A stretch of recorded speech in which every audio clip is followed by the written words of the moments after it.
Hey everyone, today I wanted to follow up my video on what each Elder Scrolls game did the best by talking about what I think each Fallout game did the best.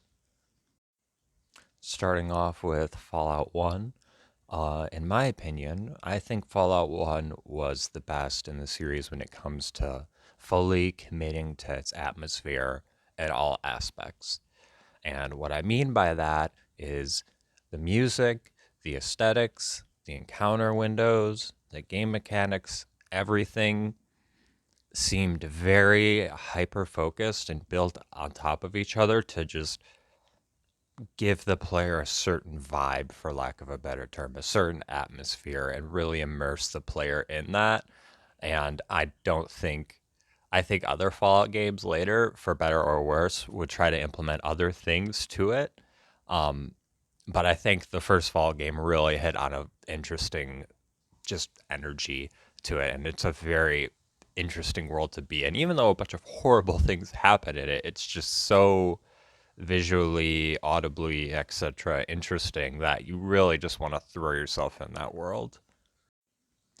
And then for Fallout 2, what I think Fallout 2 did the best was the best enemy faction or evil faction, for lack of a better term. Um, some games like New Vegas, there isn't really. I mean, you could argue Caesar's Legion. I would argue that most certainly.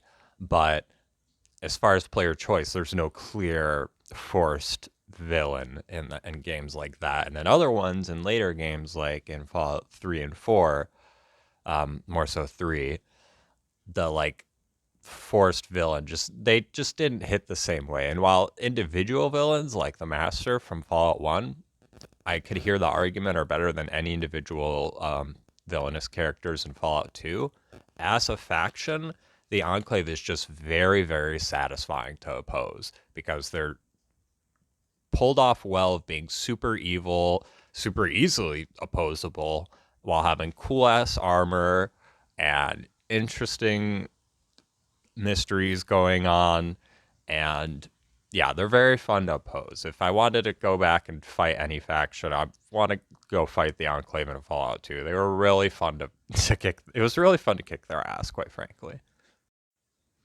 Skipping Fallout Tactics because I haven't played that yet and heading into Fallout 3, I think Fallout 3 is the best game at being naturally funny.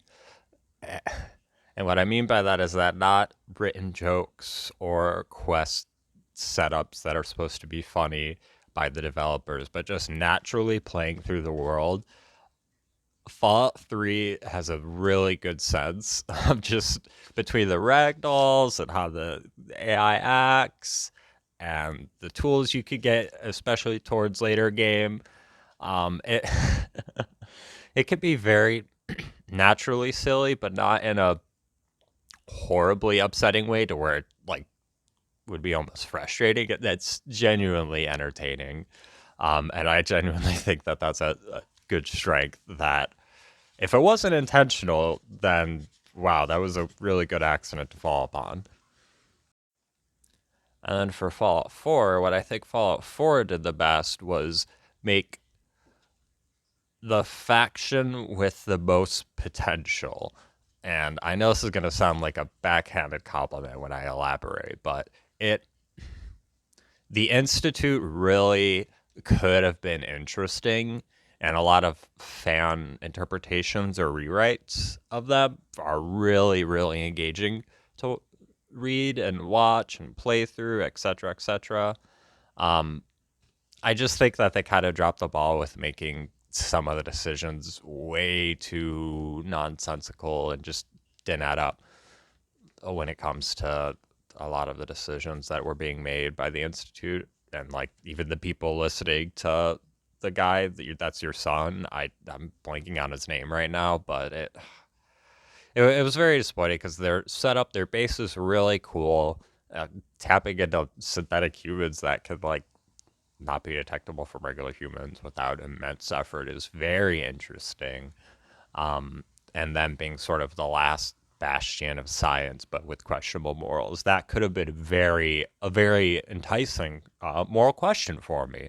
Because I'm a highly moral person, but I also think that with some of their technology and stuff, if they were to not be fools about it and were to actually act with good intentions, um, they could use a lot of that science to really actually help humanity. So that I do, it does keep me thinking about Fallout 4 a lot. And so that's a credit to the game because I think about and debate how the Institute should have been and what the implications of that could have been often. Unfortunately, it wasn't what they were, but I credit where it's due, I suppose. They did make the faction in Fallout 4. And then lastly, Fallout 76, which admittedly I do not play anymore. Um, I will give one credit in that they made the most interesting, or at least my personal favorite creature slash being in the series, which is the Wise Mothman. The Mothman just looks super, super cool. And their backstory is really interesting, and I think that's awesome. I don't admittedly like anything else about Fallout 76, but I do really like those, and I hope if those were to somehow get forced into future Fallout games, honestly, I wouldn't complain because I think they're cool as hell, and I would totally side with any faction that has cool ass leaders like that, like Giant Mothman. Like, fuck yeah, sign me up. And so that concludes what I think each Fallout game did the best. Be sure to leave comments below if you got anything to say, and yeah, take care.